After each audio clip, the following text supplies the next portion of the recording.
So i-unwrap na po natin tong in-order kong Swiss Mayumi seeds. Ito po ay upo seeds galing sa Swiss mga kapatid. Actually nung isang araw pa ito dumating, kaso ngayon ko lang siya i-unwrap at itatanim po natin siya pag na-prepare po yung ating nakapag-land preparation po tayo. So ito na po, bubuksan na natin siya.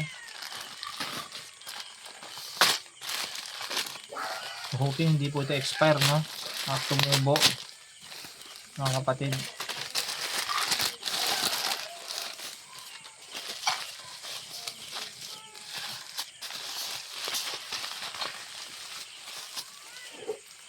$50 grams po siya.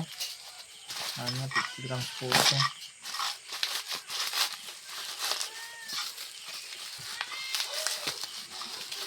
So ayan, Mayumi F1 seeds. Ayan po.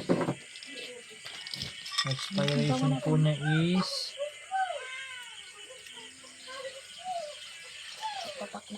September 2025. Ayan, yung nakikita nyo mga kapatid.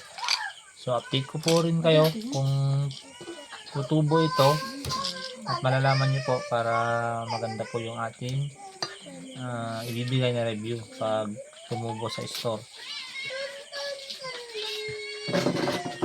Ibibigay ko po yung magandang review doon sa store na nagpadala nito pag tumubo ito at mag-order ulit ako. Okay, update ko po kayo. Maraming salamat po.